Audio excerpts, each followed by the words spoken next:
जय भीम दोस्तों। आज हम एक बहुत ही अहम और गर्म मुद्दे पर बात करने वाले हैं। आपने अक्सर सुना होगा कि भारत में आरक्षण है, जिससे पिछड़े समाज के लोगों को शिक्षा और नौकरी में मौका मिलता है। लेकिन क्या आप जानते हैं कि अब आरक्षण के अंदर भी आरक्षण की बात हो रही है? जी हाँ, इसे कहा जाता है प्रवर्गीकरण या सब कैटेगराइजेशन। आसान शब्दों में कहें तो ये कोटे के भीतर भी कोटा होगा। सुनने में शायद अजीब लगे, लेकिन हाल ही में सुप्रीम कोर्ट ने इस पर बड़ा फैसला सुनाया है और इसके बाद पूरे देश में बहस छिड़ गई है। अब जरा सोचिए, अगर आपके पास 5 बच्चे हैं और आपको मिठाई बांटनी है, आपके पास कुल 5 लड्डू है। सीधा नियम होना चाहिए कि हर बच्चे को एक एक लड्डू मिले, लेकिन हकीकत में क्या होता है? एक चालाक बच्चा झटपट 4 लड्डू उठा लेता है और बाकी बच्चों को सिर्फ एक लड्डू में ही हिस्सा बांटना पड़ता है। क्या ये न्याय है? बिल्कुल नहीं। यही हाल हमारे आरक्षण के सिस्टम में भी हो रहा है, ऐसा सुप्रीम कोर्ट कह रहा है। संविधान ने एससी, एसटी, ओबीसी जैसे प्रवर्गों को आरक्षण दिया ताकि वे बराबरी से आगे बढ़ सके, लेकिन उस आरक्षण का असली फायदा सबको बराबर नहीं मिल रहा, ऐसा सुप्रीम कोर्ट कह रहा है।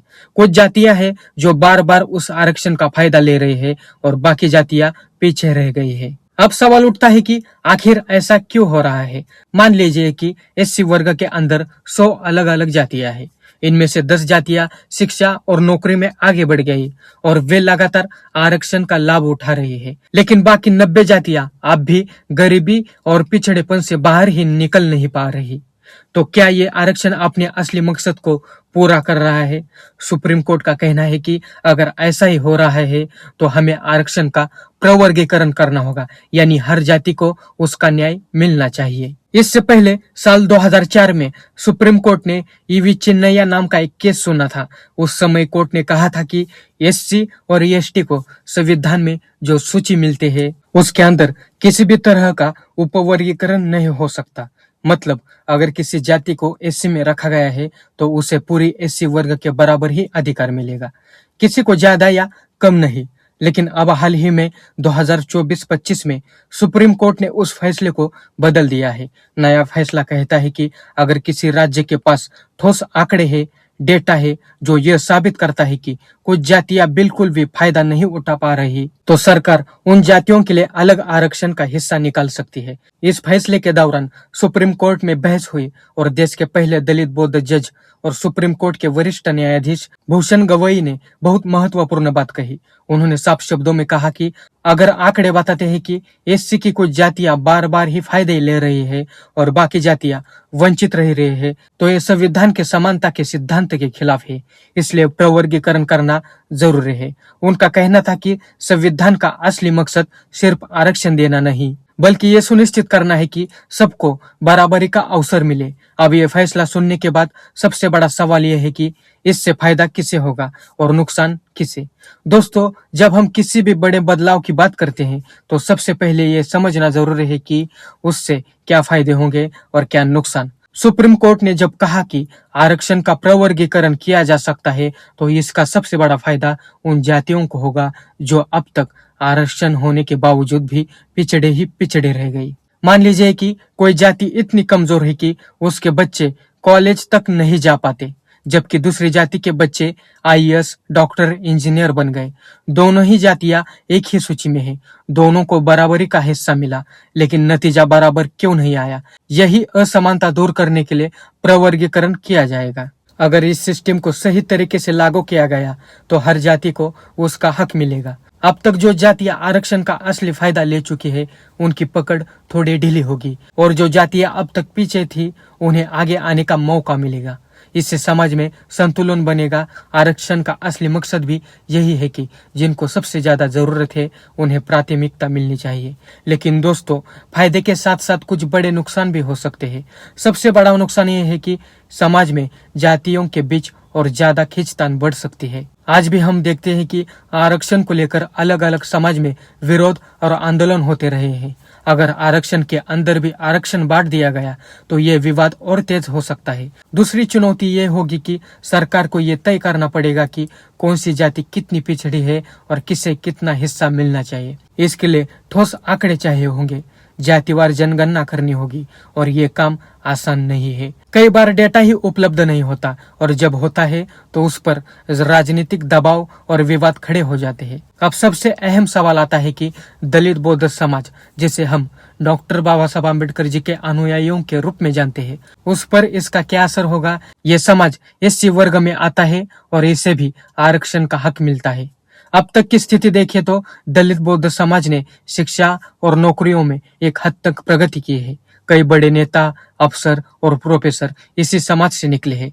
लेकिन सच ये भी है कि इस समाज की एक बहुत बड़ी आबादी आज भी गरीब है, झोपड़पट्टियों में रहती है और शिक्षा से दूर है। अगर प्रवर्गीकरण लागू होता है तो संभावना है कि दलित बौद्ध समाज को थोड़ा आगे बढ़ा हुआ वर्ग माना जाएगा और जो जातियां बिल्कुल सबसे नीचे है उन्हें प्राथमिकता मिलेगी।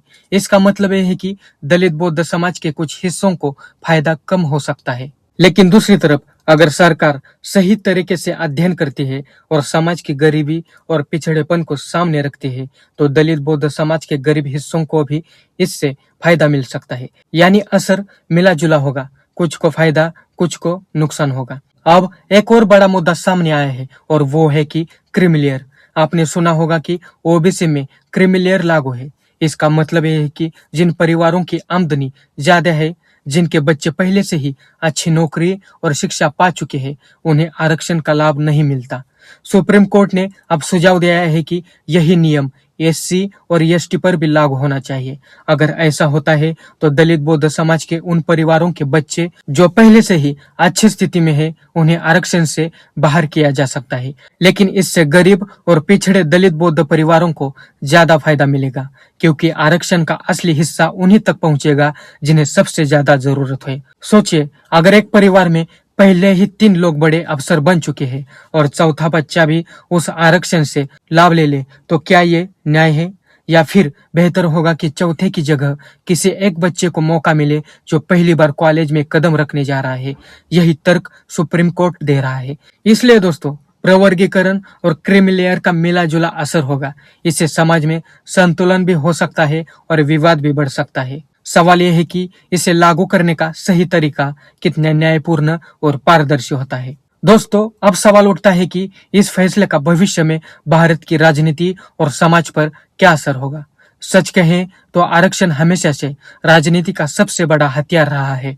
हर चुनाव से पहले पार्टियां वादे करती है, आंदोलन होते हैं और कई बार तो पूरे चुनावी एजेंडा इसी पर टिके रहते हैं। अब जब सुप्रीम कोर्ट ने आरक्षण के प्रवर्गीकरण को हरी झंडी दे दी है तो राज्य सरकार और केंद्र सरकार इसे अपने अपने तरीके से इस्तेमाल करने की कोशिश करेगी। कोई पार्टी कहेगी कि हमने सबसे कमजोर जातियों को प्राथमिकता दी, तो कोई पार्टी दावा करेगी कि उसने सबको बराबरी का मौका दिया। यानी चुनावी राजनीति में ये मुद्दा एक बड़ा मोड़ ला सकता है।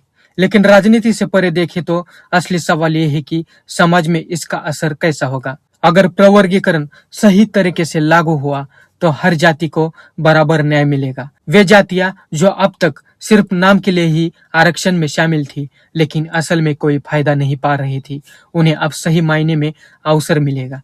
इससे शिक्षा और नौकरियों में उनका प्रतिनिधित्व बढ़ेगा और समाज में बराबरी आएगी। लेकिन दूसरी तरफ ये भी सच है कि जातियों के बीच खींचतान और भी बढ़ सकती है। सोचिए, जब एक ही समुदाय में कोई कहे कि तुम्हें ज्यादा मिला है और मुझे कम, तो टकराव होना तय है।